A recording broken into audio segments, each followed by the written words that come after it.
Shalom, shalom, bonjour et bienvenue sur Royaume Vie Média, la chaîne qui procure la vie du royaume. Alors, je tiens à vous remercier pour tous vos partages. Je tiens à vous remercier de ce que vous êtes abonnés à la chaîne Royaume Vie Média. Que Dieu vous bénisse et que Dieu vous accorde encore des faveurs et ses grâces. Aujourd'hui, nous sommes à l'émission Mon témoignage et l'homme de Dieu qui nous rendra son témoignage nous vient de loin, nous vient de l'Afrique et précisément du Burkina Faso.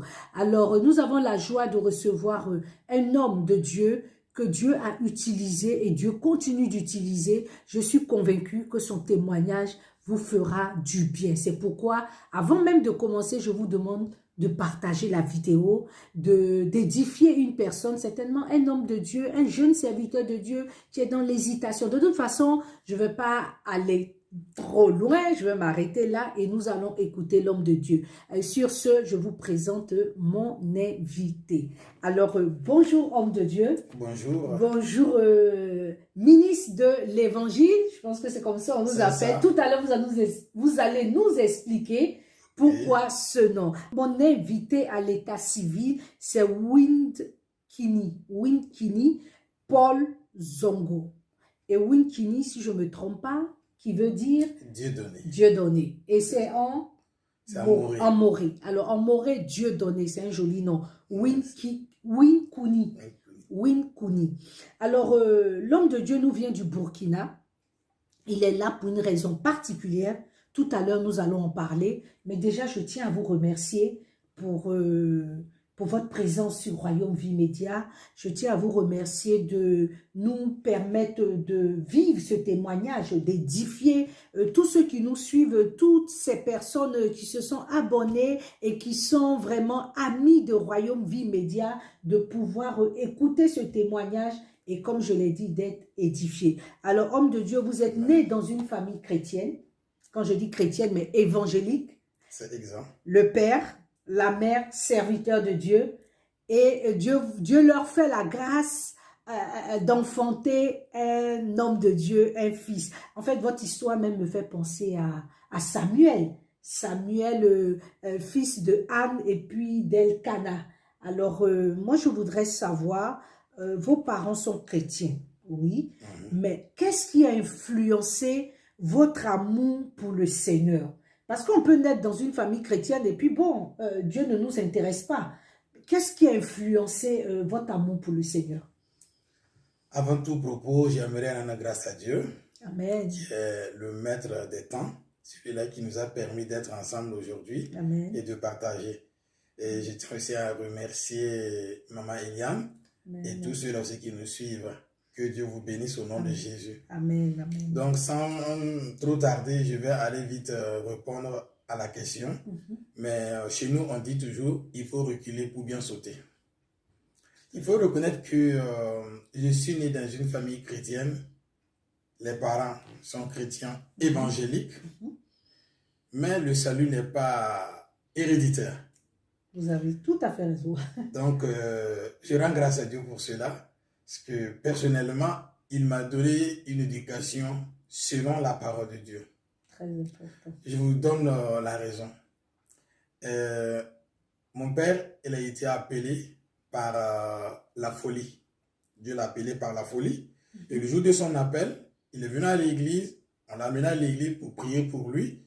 Et le pasteur qui a prié pour lui a reçu une révélation que Dieu l'a appelé pour que lui aussi, un jour, prie pour les personnes qui sont atteintes de cette maladie. Alors, et en 6 mois de sa conversion, et les gens qu'il a pu évangéliser dépassaient déjà le nombre de ceux-là qui étaient déjà à l'église. Waouh!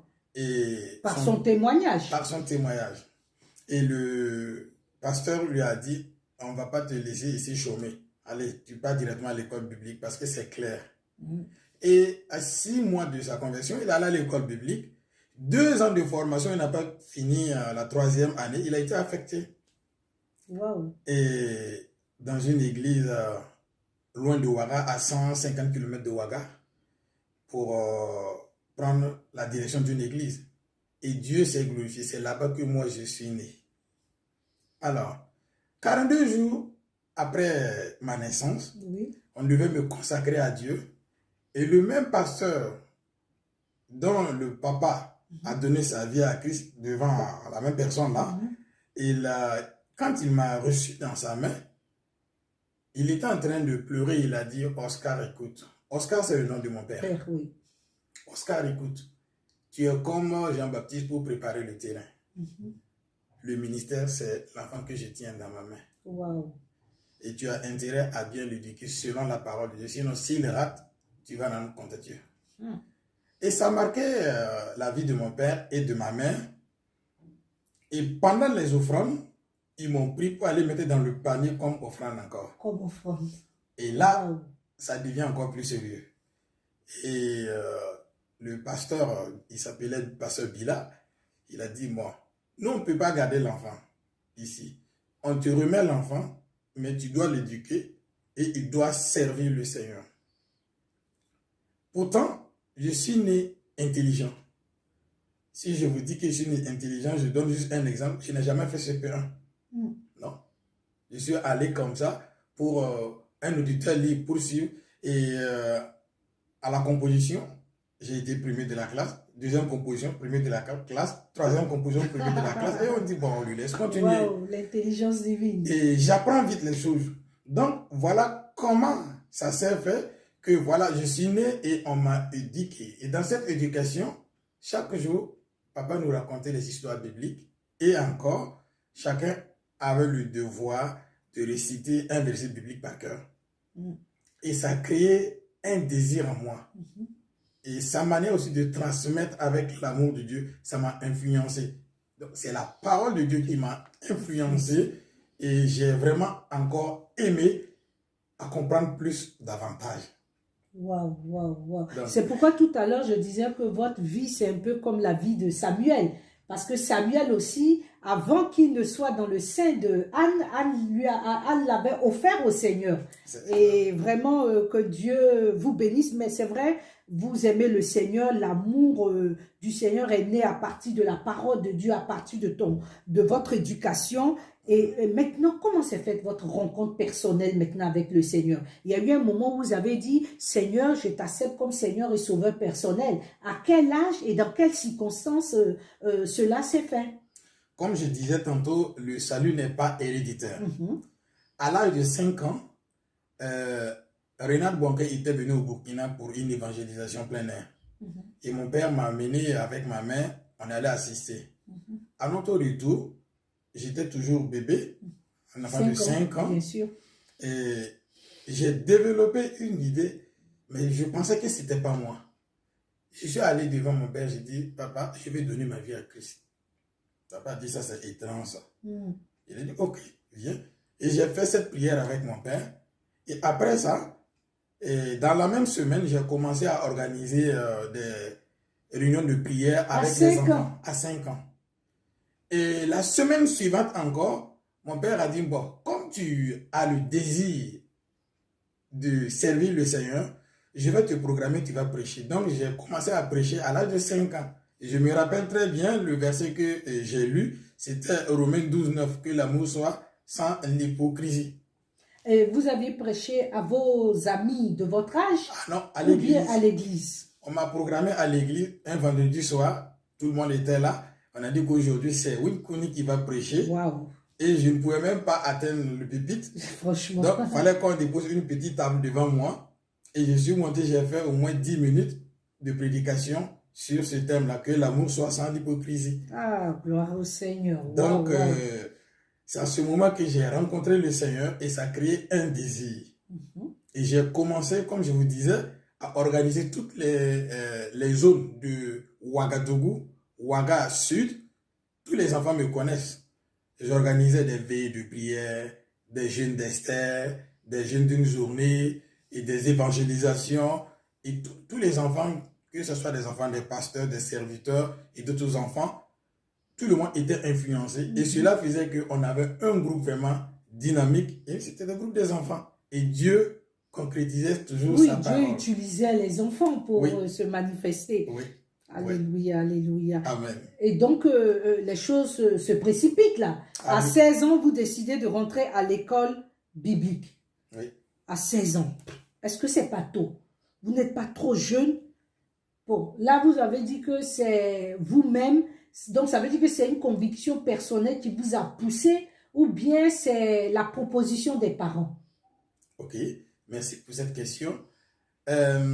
Je peux dire qu'il y a un petit témoignage qui est caché juste derrière cela. D'accord, lié. Parce que, étant donné que je vis avec mes parents et que je suis le premier fils de mon père, et mes parents ont fait 11 ans avant d'avoir l'enfant qui vient après moi. Voilà, Samuel. Donc, après moi, les médecins ont dit à mon père C'est fini. que c'est fini et maman ne peut plus avoir des enfants. Aujourd'hui, nous sommes 7. Waouh. Donc, 11 ans après moi, que Tabitha est venue. Alors, le seul fils, on risque de le faire pourrir. On va lui donner tout, à manger. Et papa a dit, ma mère s'appelle Thérèse. Thérèse, tu sais, je vais poser un acte assez dur, mais il le faut. Je vais apprendre à vivre. Comment je vais le faire? Bon, je vais lui dire de sortir de ma cour, d'aller là où il veut s'installer. Et si j'apprends un jour qu'un dimanche, il n'est pas allé au culte, ça va chauffer sur lui. À quel âge? À 16 ans. Et comme ça, ma mère a commencé à appeler, non, t'inquiète pas, ne pleure pas. Dieu fera. C'est la formation. Oui. Et je suis sorti. Et quand je suis sorti, j'ai eu une conviction en moi que c'est le temps de Dieu d'aller m'inscrire pour la formation biblique, pour l'école. Alors, je suis allé m'inscrire et c'est la conviction, c'est venu de moi. Parce que je suis allé travailler de mes propres frais pour payer les frais de la formation. Vous n'avez pas compté sur vos parents? Non. Et à 16 ans, j'étais déjà indépendant parce que papa voulait que j'apprenne dans la douleur. Et comme la Bible nous dit dans Psaume 42, le verset 2, oui. Comme une biche soupire auprès des eaux courantes, ainsi aussi mon âme soupire après toi. J'avais cette soif de connaître la parole. Et c'est ça que le Saint-Esprit m'a convaincu d'y aller. Et à l'époque, papa achetait des motos pour des gens, des vélos pour des gens. C'est moi, il était limité. Il construisait des maisons pour des gens. Mais moi, il m'a laissé marcher à pied. Donc, j'ai commencé à évangéliser à pied. Et le plus long trajet que moi j'ai fait à pied quand j'avais 16 ans, c'était 55 km. Wow. Je suis allé le vendredi, 55 km à pied, et le dimanche, je suis revenu. Wow. Ouais. Mais vous, à l'époque, est-ce que vous en vouliez à vos parents? Est-ce que vous avez trouvé que c'était trop dur? Est-ce que vous avez murmuré, vous vous êtes plaint? Ou bien vous avez compris que, bon, vous êtes à l'école du Seigneur? Au début, j'ai commencé à me plaindre. J'ai dit, est-ce que mon père, qu'est-ce qu'il me veut? Exactement. Est-ce qu'il m'aime? Est-ce qu'il m'aime? Est-ce que c'est mon père? Il a dit, de toute façon, je n'ai pas à te répondre maintenant. Et ce qui est bizarre, j'ai dit, bon, comme mon père ne me veut pas, ma maman ne me veut pas, je vais tenter de me suicider. Et je suis allé chercher le produit là, et j'ai mis dans un verre. J'ai écrit une lettre pour donner ce qui s'est passé. Et quand j'ai pris le verre là, le verre s'est éclaté dans ma main. Waouh! Mais vous n'êtes pas n'importe qui. J'ai eu peur. Et oui. Et tout à coup, ma porte a sonné. Dieu a envoyé un serviteur vers moi. Et Dieu lui a dit de venir me dire qu'il a une mission avec moi, mais j'ai intérêt à repartir vers le Père. Ce jour, je suis allé pour demander pardon à mon père pour lui dire, je croyais que tu ne m'aimais pas. C'était trop dur. Oui, c'était trop dur pour moi de supporter. Parce que j'ai eu des nuits que je n'ai pas dormi. Il y a eu des jours où je n'ai pas mangé. Et je t'en voulais. Mais j'ai compris que ça, c'est l'école du Seigneur. Je suis venu te demander pardon. Ce jour, il m'a dit, tu es comme l'enfant qui avait pris son héritage, allait faire ce qu'il veut et il est revenu. Moi, je t'accepte encore. Mais tu ne restes pas dans ma maison. Tu retournes encore. Il dit, ah, Ça, qu'est-ce que ça veut dire encore? Je croyais qu'il allait me donner des choses, mais non. Oui. C'était l'école du Seigneur. Oui, oui. Et depuis qu'il m'a pardonné, j'ai encore compris autre chose. Il n'y a rien de tel que le pardon. Amen, amen, amen. Et je voulais aussi passer un message à travers cela. Je vous laisse le faire. Et tous ceux-là qui sont en désaccord avec leurs parents, s'ils veulent vivre longtemps, retournez vers vos parents, demandez leur pardon, restez au pied des pères, parce qu'un père est un repère. Amen. Que Dieu vous bénisse. Amen. Alors, le message est lancé. Donc, si vous nous suivez, que vous êtes dans cette situation, vous avez compris le message, retournez vers vos pères, vers vos parents pour demander pardon. Et 3 ans plus tard, vous êtes pasteur stagiaire. Oui. C'est-à-dire à 19 ans? À 19 ans. D'accord. Alors, comment vous vous êtes senti face à cette réalité du ministère maintenant, sur le terrain? Comment vous êtes senti? Est-ce que vous avez voulu reculer? Vous avez voulu continuer? Quels étaient vos sentiments? Je rends grâce à Dieu pour cette opportunité. Parce que à 19 ans, quand j'ai fini ma formation, j'ai été affecté dans 7 églises respectives. Combien? 7. 7 églises respectives. Et à chaque fois qu'on m'affecte dans une église, on m'affecte dans une église vide, où il n'y a personne. C'est-à-dire, je pars pour installer. Donc, vous devez faire vos preuves. Voilà. Et ce qui m'encourageait est que Dieu confirmait sa parole par des signes et des prodiges. J'arrive, le terrain est vide. 1 an ou 2 ans après, on peut compter 100 ou plus. Et après, on me prend là-bas, on m'envoie encore dans un autre coin. Donc, je me suis bien senti et je me sentais encore bien. Et jusque là où je me sens bien et encouragé par ce que Dieu faisait. Parce que s'il n'y a pas de fruits, souvent c'est dur.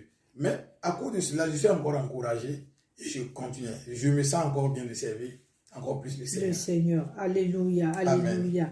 Et donc, ça veut dire sur ce terrain, vous n'êtes pas plein, au contraire, le Seigneur vous a accompagné avec des signes et des miracles. Et ça. En 2008, vous devenez pasteur principal de l'église Karpala à Ouagadougou. Oui. Et je sais, la preuve, pendant votre période de stage, le Seigneur s'est manifesté. Ça veut dire le Saint-Esprit a été avec vous aussi pendant que vous étiez le pasteur titulaire de cette église-là. Mais est-ce que ce n'était pas une lourde responsabilité? Et puis en tant qu'homme, en tant que chair, est-ce que ça a été facile? Est-ce que ça a été facile? Voilà. Parce que c'est différent entre être stagiaire et être pasteur principal. Bon, les données changent, c'est pas tout à fait pareil. Oui. Voilà. Merci beaucoup parce que d'abord je dis non, ça n'a pas été lourd pour moi par l'aide du Saint-Esprit. Mais selon le physique, c'était pas facile parce que je faisais face à des papis, des mamies, des mamans, des tontons, des tantis et des enfants, et je devais aussi m'occuper d'eux. Donc, physiquement par là, c'était pas facile. Souvent, tout le monde est assis, ils attendent que je dise un mot. Mais avec l'aide du Saint-Esprit, il y a eu vraiment de l'influence, et par la grâce de Dieu, et ça continue.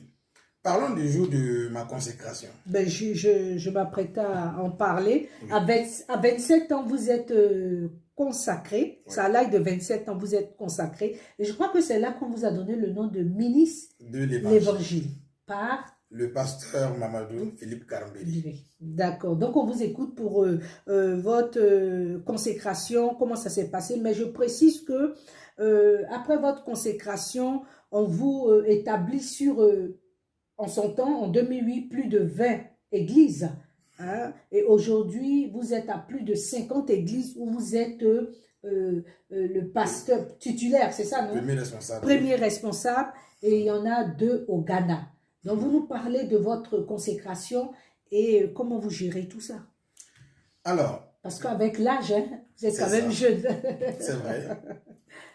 Je rends grâce à Dieu parce que...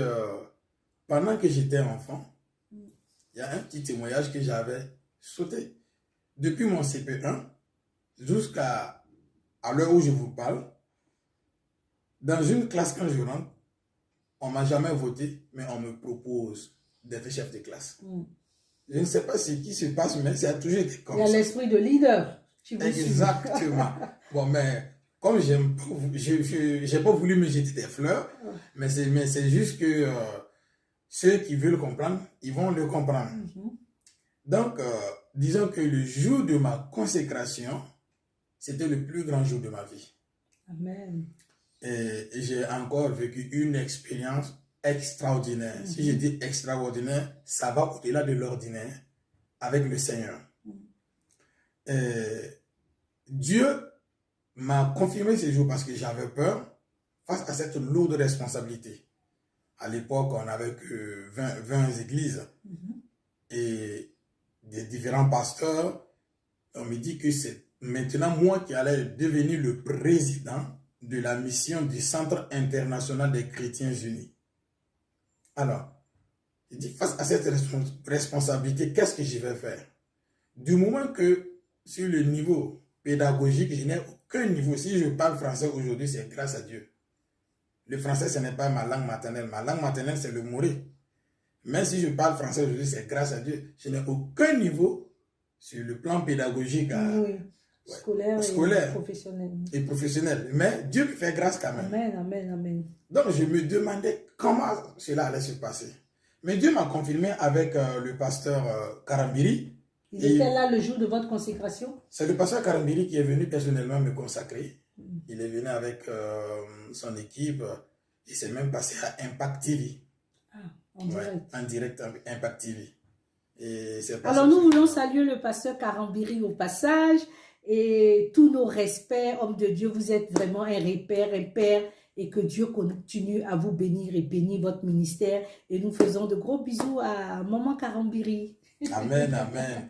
Que Dieu vous bénisse, papa. Il se peut que vous recevez cette vidéo. Sachez-le que je vous aime bien et que Dieu continue de vous fortifier. Amen. Vu l'âge, vous continuez toujours de servir le Seigneur, ça nous inspire encore plus. Alors, nous revenons à la consécration. Donc, il m'a confirmé avec cette parole, parce que j'avais un sentiment de paix. Il a dit, mon fils, il faut lire dans Jésus 1, le verset 6, je peux lire pour vous. Fortifie-toi, prends courage, car c'est toi qui mettras ce peuple en possession du pays que j'ai juré à leur père de leur donner. Le verset 7, pour terminer, fortifie-toi seulement et aie un bon courage, en agissant fidèlement selon toute la loi de Moïse, mon serviteur, t'a prescrit. Ne t'en détourne ni à droite ni à gauche, afin de réussir dans tout ce que tu entreprendras. Et là, j'ai compris qu'il y a un message encore plus profond qu'il m'a donné. Je dois agir fidèlement. Dans tout ce que je fais, je dois agir fidèlement. Cela, est vraiment important dans le ministère. Et j'ai commencé aussi à donner encore plus de mon temps qu'avant. Et je voyais que, comme Jésus dit, mon jour est léger, je vois que ça passe. Ça passe. Ouais. Alléluia, alléluia. Amen. Alors, je suis sûre que vous êtes vraiment édifiés par le témoignage du pasteur Paul Zongo. Et ma prière est que ceux qui se trouvent peut-être dans cette situation, qu'à travers ce témoignage, Dieu vous fasse du bien. Alors, nous allons marquer une courte pause, reprendre tout à l'heure. Et donc, je vous dis à tout à l'heure. Merci.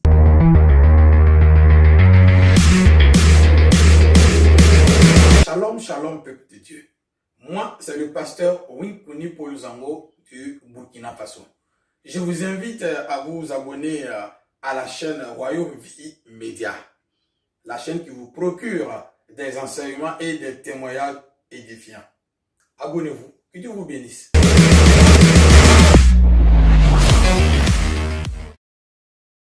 Alors, nous sommes de retour sur le plateau de Royaume Vie Média. Dans cette première partie, nous avons écouté le témoignage de l'homme de Dieu, de sa naissance jusqu'à sa consécration, comment Dieu s'est manifesté, comment il était à l'école du Seigneur, comment le Seigneur l'a formé, comment déjà même dans le sein de sa mère, Dieu l'avait déjà choisi. Et dans cette deuxième partie, il est en France pour une raison particulière, et bien c'est pour une autre formation. Alors, l'homme de Dieu est en formation. Bon, après les formations qu'il a eues au Burkina, il est encore en France pour une formation à l'école biblique ISCOM, dirigée par le pasteur, l'apôtre Marc Lebrun, que je salue.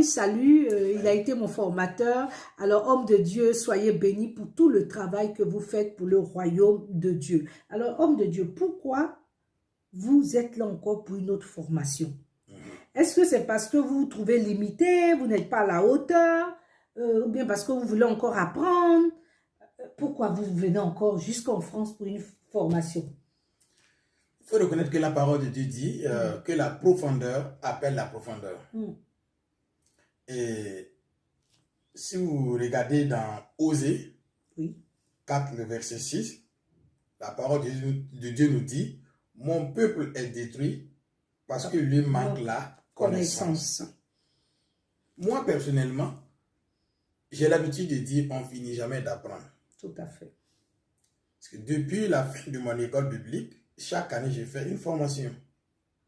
Et bien avant de venir en France, à EIMB, j'ai fait une formation d'une école américaine de Burkina. Et jusque-là, je continue. Alors, nous revenons à la réponse par rapport à cette question.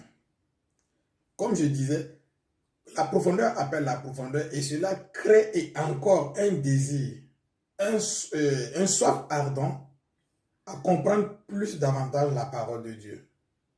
Parce que beaucoup de personnes de nos jours pensent que la formation n'est pas importante. Ouais. Que le Saint-Esprit peut tout apprendre. Et oui, le Saint-Esprit est là. Peut tout nous apprendre plutôt. Pourtant, c'est des gens, ils ignorent que même Jésus avec ses disciples, ils ont appris pendant 3 ans. Oui. Alors, si quelqu'un refuse d'être instruit, ce mot ne sortira pas de ma bouche, mais la personne pourra aller fouiller dans Proverbe.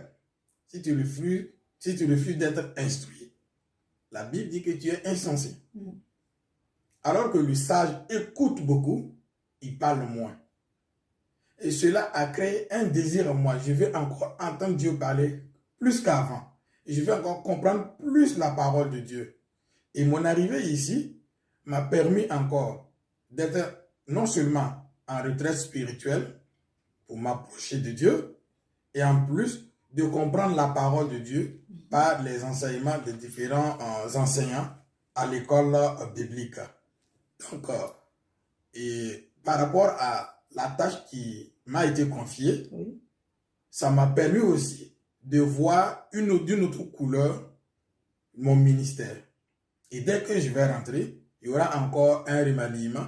Et je crois que par la grâce de Dieu, ça va faire un tremplin. Amen, amen. Mais est-ce que l'école répond à vos attentes? C'est vrai, vous pouvez venir et puis bon, c'est pas ce qui se passe à ça vous attendez et puis bon, vous êtes un peu déçus, mais est-ce que l'école, la formation, les cours répondent véritablement à vos attentes? Oui, je rends grâce à Dieu. Spirituelles et voilà. Je rends grâce à Dieu parce que cette formation, c'était la réponse à ma prière. Parce que, comme je vous disais, cette tâche qui est sur moi demande beaucoup de formation. Et beaucoup d'études pour pouvoir gérer certains cas. Parce que c'est bien vrai que le Saint-Esprit est là, mais Dieu nous a donné la sagesse. Et cette sagesse se trouve dans la parole de Dieu. Donc, quand je suis arrivé, cette formation a répondu non seulement à ma prière et ça me fortifie. C'était mon désir. Merci à Pasteur Marc Lebrun et merci à cette école biblique EIMB qui est en France, ISCOM, qui est aux États-Unis, c'est ça. Voilà, la branche se trouve aux États-Unis. C'est ça. Donc nous voulons profiter, hein, vous pouvez appeler pour vous inscrire à travers cette vidéo, vous pouvez nous contacter. Si vous avez soif d'une formation, vous avez besoin d'aller en profondeur, comme il a dit, la profondeur appelle la profondeur. Si vous voulez être un homme bâti, un serviteur de Dieu équipé, vous pouvez nous contacter, nous vous mettrons en contact avec l'apôtre Marc Lebrun, c'est-à-dire vous mettre en contact avec l'école pour que vous suiviez une formation pour l'œuvre à laquelle vous avez été appelé. Alors, vous êtes le pasteur principal sur plus de 50 églises, dont 2 au Ghana. Mais vous êtes ici. Les églises sont en Afrique. Mais comment vous réussissez à gérer? Est-ce que votre absence n'empiète pas sur le travail au Burkina et au Ghana? Oui. Merci pour cette question. Vous saviez, un leader n'est pas celui-là qui s'assoit et qui donne des ordres. Un leader, c'est quelqu'un qui... c'est un modèle. Il part sur le terrain. Donc, ça fait que depuis que j'ai été nommé responsable de cette mission du Centre international des chrétiens unis, j'ai formé des gens et je suis sûr avec ces personnes-là. Aujourd'hui, mon église locale, il y a le pasteur Gaspard qui s'en occupe et ça fonctionne comme si j'étais là. Et en plus, c'est tellement structuré que... Tout n'est pas basé sur vous. Tout n'est pas basé sur moi. Voilà, vous avez décentralisé les choses. Voilà. Et on a plus de 50 églises et j'ai divisé à différentes régions. Et chaque région comprend plusieurs églises et des sous-régions. Et je suis en contact avec les responsables. Depuis la France, il y a des décisions que nous prenons toujours ensemble. Par le moyen de la technologie, le téléphone et tout. On arrive à rester en communication et par la grâce de Dieu, ça fonctionne comme si j'étais là. D'ailleurs, ce n'est pas moi qui guide la mission, mais c'est le Saint-Esprit. Amen. Mais maintenant, nous sommes là aussi, parce que le Saint-Esprit utilise des hommes et pour faire continuer l'œuvre. Donc, mon absence n'empêche rien au Burkina. Je vous donne juste un témoignage. On m'a appelé la semaine passée, parce que chez mes parents, ils reçoivent des malades et ils les internent. Ils prient pour eux. C'est un centre alors? Oui, c'est un centre d'accueil. C'est un centre d'accueil. À l'heure où je vous parle, quand je partais, il y avait à peu près 100 ou 200 comme ça, malades qui étaient internés. Beaucoup sont guéris, ils sont rentrés chez eux. À l'heure où je vous parle, il y a plus de 300 malades qui sont internés chez nous. Et il n'y a même pas de place pour recevoir encore les gens. Donc, d'autres même dorment dans la maison de papa et de maman. Donc, mon absence ne fait rien dans le ministère. Le ministère ne fait que avancer. Et votre père, lui, il est responsable d'une église. Et c'est vous qui coiffez toutes ces églises-là? Oui. Mon père aussi est pasteur d'une église. Son église locale s'appelle Philadelphie. Ma maman, elle est pasteur. Et elle est même avérée apôtre. Mais on ne l'a pas encore consacrée apôtre parce qu'elle a installé 7 églises elle seule. Wow. Qui fonctionnent très bien. Et elle m'a beaucoup inspiré. Et en 2018, dans le mois de janvier 2018, Dieu m'a mis à cœur de prendre ma voiture et de rentrer en brousse pour évangéliser. J'ai fait 14 jours dans la brousse pour évangéliser et j'ai eu 950 et quelques âmes sauvées. Wow. Plus de 300 malades ont été guéris. Et j'ai installé 2 églises. Et les 2 églises que j'ai installées, de nos jours, la première, il y a plus de 100 disciples. La deuxième, il y a plus de 500 disciples. Toujours à Ouaga? Loin de Ouaga. Loin de Ouaga. À l'est de Ouagadougou. D'accord. C'est des jeunes. Il faut reconnaître que beaucoup de nos pasteurs sont jeunes. Beaucoup se posent la question, mais pourquoi ils sont jeunes, mais ils arrivent à faire cela? C'est une nouvelle génération, quoi. On arrive par la grâce de Dieu. Ben, ça tombe bien, ma question est de... je vous demanderai...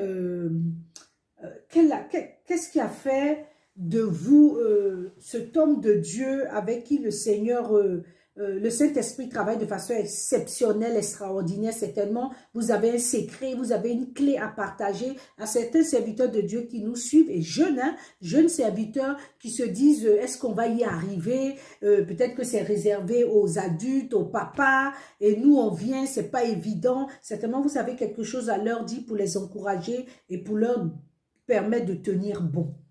Ok, lisez avec moi dans Proverbe 20, 29.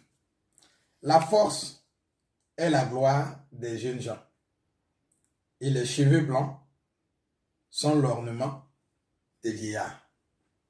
C'est pas moi qui parle. Tu peux même ouvrir ta Bible devant toi et lire. Dieu a déjà donné. Amen. Il suffit seulement de rentrer dans la promesse et vous allez voir. Dieu, il a commencé à m'utiliser étant très jeune. Et cela a créé une conviction à moi. Et je n'ai pas peur de n'importe quelle situation qui se présente devant moi. Parce que vous comptez sur le Seigneur. Je compte sur le Seigneur. Aujourd'hui, mon père qui m'a mis au monde, qui m'a éduqué, qui m'a enseigné, est sous mon autorité. Et il respecte cela par rapport. Souvent, lui-même, il dit, toi, tu me dépasses. J'ai dit non.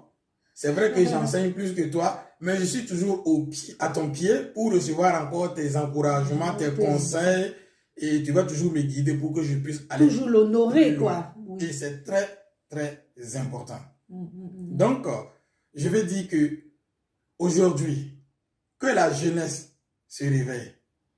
Nous sommes dans ce monde, mais nous ne sommes pas de ce monde. Quittons du milieu d'eux. Quittons dans les choses dont la parole de Dieu nous dit on ne doit pas faire. Consacrons notre vie à Dieu. Vous me voyez là. Moi, j'ai l'air de quelqu'un qui est malade. J'ai l'air de quelqu'un qui n'a pas à manger. Pourtant, c'est Dieu qui m'a... Il s'en occupe de moi. Donnez votre vie à Christ. Consacrez-vous à Christ. Et vous allez voir. Il va prendre soin de vous. Vous ne manquerez de rien. Comme la servante disait au début, dans Matthieu 6, le verset 33, Dieu nous dit, cherchez d'abord le royaume de Dieu et la justice. Et en plus, ce n'est pas fini. Il faut reconnaître que le monde attend la révélation des enfants de Dieu. Si je dis enfant, avec un ardent désir. Hein? Ah oui, oui, et oui. Et si je dis enfant, je vais dire que j'ai dilué même la parole. Il a dit des fils. Parce qu'un enfant peut être considéré comme un avorton. Mais ils ont besoin des fils. Et en tant que fils, c'est un jeune en pleine forme, qui a la force, qui devient, quand on t'appelle fils, tu sens que c'est ton temps. Tu dois te réveiller et tu dois aller au front. Donc, je lance cet appel, que la jeunesse se réveille. Allez-y, vous allez voir. Ce n'est pas vous qui allez œuvrer. Dieu a dit à Moïse, va devant Pharaon. Même si Pharaon ne te croira pas ton témoignage, il ne te croira pas des signes et des prodiges. Que la jeunesse se réveille parce que c'est le temps de la jeunesse.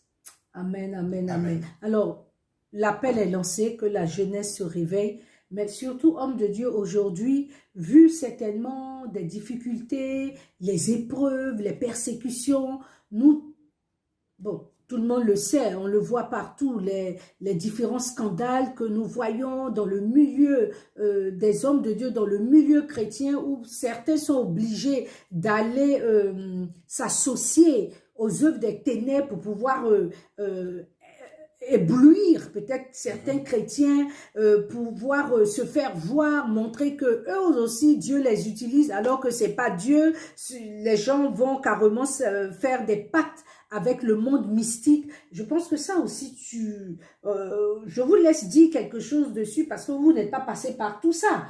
Vous avez laissé véritablement le Saint-Esprit travailler dans votre vie en valorisant les vérités, les principes, les valeurs du royaume. Je pense que ça aussi c'est important parce que beaucoup, aujourd'hui en voyant certains serviteurs de Dieu dans de belles voitures, certains serviteurs de Dieu bien habillés, enfin l'argent les influence tellement qu'ils veulent s'associer au monde des ténèbres pour leur donner la gloire afin de venir impacter l'église de Dieu, enfin de venir souiller même, je dirais, l'église de Dieu et montrer aussi que bon, eux aussi, bon, ils ont tous les biens du monde. Qu'est-ce que vous pouvez dire? C'est vrai ce que vous avez dit, c'est dommage. Parce que ce qui existe chez les Burkinabés existe aussi chez les Ivoiriens, existe aussi chez les Maliens, ainsi de suite. En Afrique, en Europe. En Europe aussi.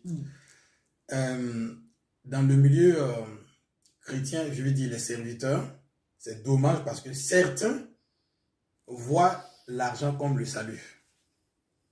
Comme vous l'avez dit, et ils passent par des choses pas bien pour s'enrichir. Ils pensent que si tu as une belle voiture aujourd'hui, tu es béni. La bénédiction de Dieu, ce n'est pas une voiture. La bénédiction de Dieu, ce n'est pas l'argent. La bénédiction de Dieu va au-delà de cela. Bien sûr. Et le problème aujourd'hui est que certains rentrent maintenant, ils font des pactes avec le diable. Ils vont peut-être voir un marabout, un féticheur pour pouvoir influencer Et quand eux, ils vont parler, tout le monde tombe, tomber ne veut pas dire repentance. Tomber ne veut pas dire miracle. Si la parole de Dieu métamorphose ta vie, c'est très, très important.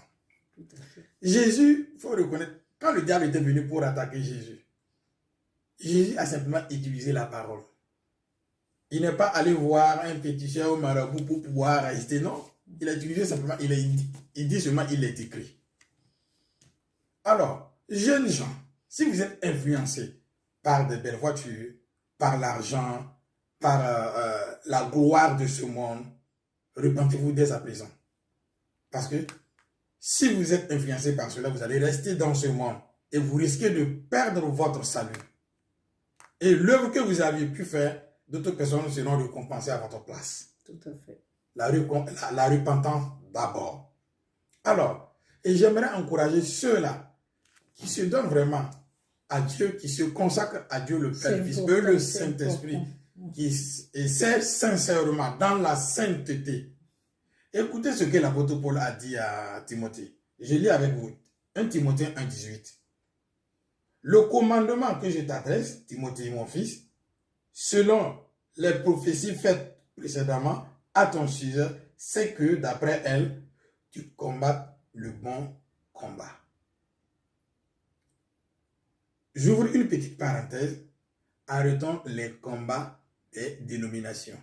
Les combats dénominationnels, laissons ça de côté. Merci, merci, merci. Que je suis de telle église.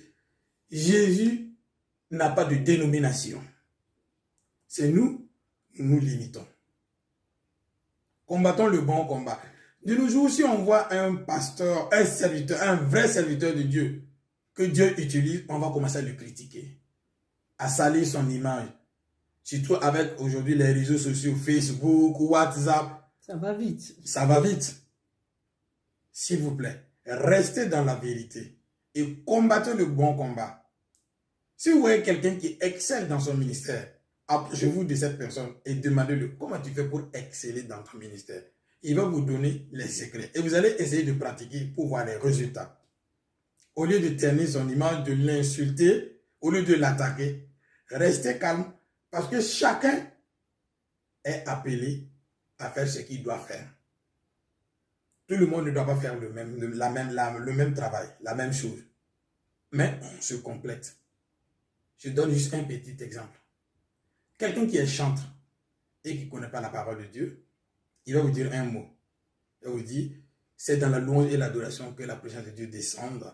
C'est dans la louange et l'adoration que Dieu répond à nos prières, répond à nos attentes. C'est dans la louange et l'adoration parce que même devant au ciel, nous allons louer le Seigneur.